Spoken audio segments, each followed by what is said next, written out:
Welcome. Physical inventory is the process of counting the actual shop floor quantity in the warehouse and comparing it with entries in the bookkeeping. This video look at how physical inventory in S4HANA Extended Warehouse Management can help you run better. We begin by looking at the benefits of physical inventory. You can minimize stock shrinkage by keeping control and detecting and identifying deviations in advance, improve delivery promising and precision through accurate stock level overviews. And finally, comply with legal regulations for annual material valuation and tax reporting. We will briefly explain the concept behind physical inventory in EWM. EWM supports periodic physical inventory, cycle counting, and continuous physical inventory. Periodic physical inventory is an annual physical inventory process on a specific day as per legal requirements.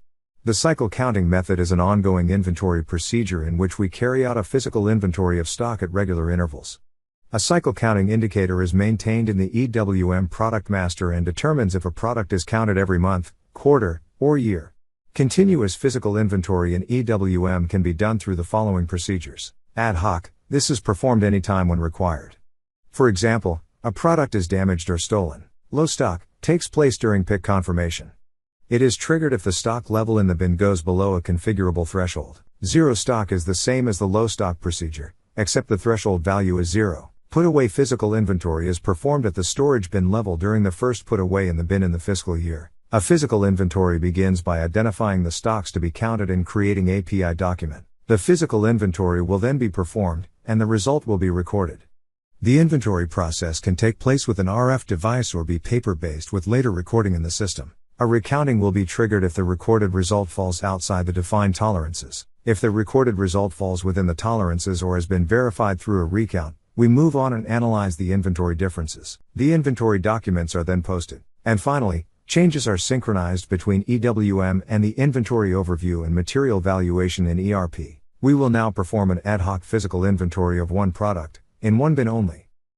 We begin looking for a potential PI candidate in the stock overview of the warehouse monitor by searching for one product only. We will see that our product is spread across multiple bins. Therefore, we will focus on one of the bins only. It currently holds 100 pieces. The creation of an ad hoc PI document can be triggered from a handheld device. We will use the Create Physical Inventory Documents app. We select the storage bin specific ad hoc procedure.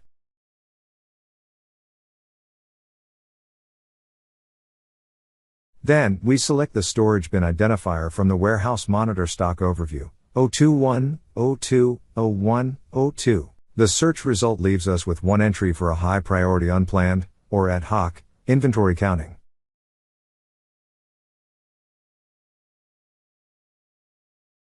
We press the Set Flag button before pressing Save. A new PI document has been created, 100021. Although it is not needed from a process perspective, we use the Process Physical Inventory app to look at the newly created PI document.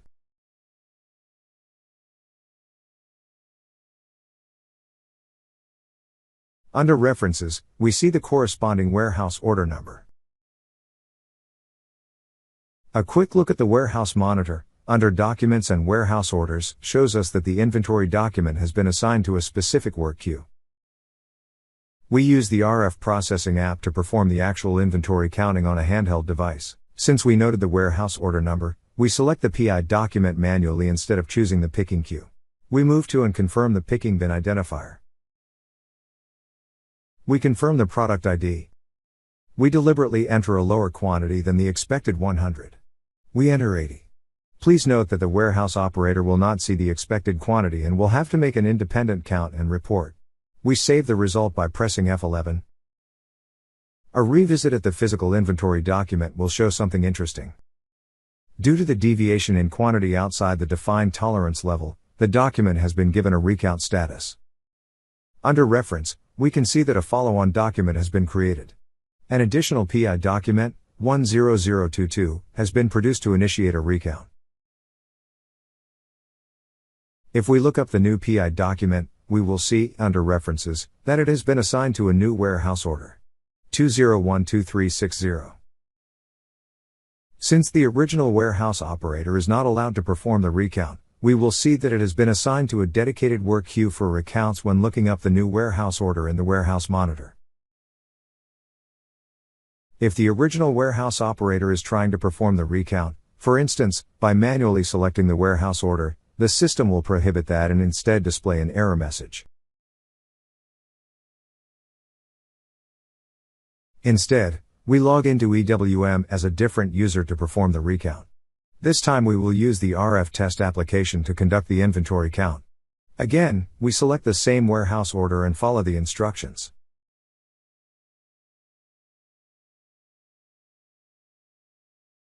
We reconfirm the quantity of 80 units instead of the 100 that was expected.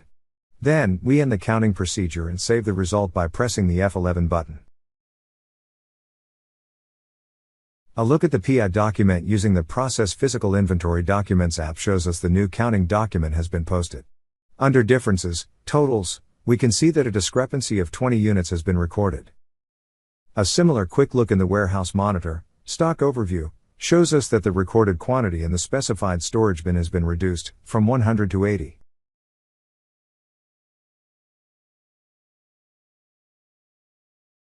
We use to analyze differences app to clear discrepancies between the quantities in the warehouse and the quantities recorded in our material evaluated stock on the ERP side. We see a difference, the 20 missing units. To clear the difference, we press the Post button. A warehouse task is then created. A final look in the Warehouse Monitor shows us that the warehouse task is automatically confirmed and represents a goods issue message that will be reflected in ERP and align the stock levels. Mission accomplished. Let us recap the benefits of physical inventory. You can minimize stock shrinkage by keeping control and detecting and identifying deviations in advance, improve delivery promising and precision through accurate stock level overviews. And finally, comply with legal regulations for annual material valuation and tax reporting. The views, information or opinions expressed are solely those of the individuals involved and not those of the individual's employer, or any other group or individual. Thanks a lot for watching. Please comment, like and subscribe. More videos like this are coming shortly. See you then.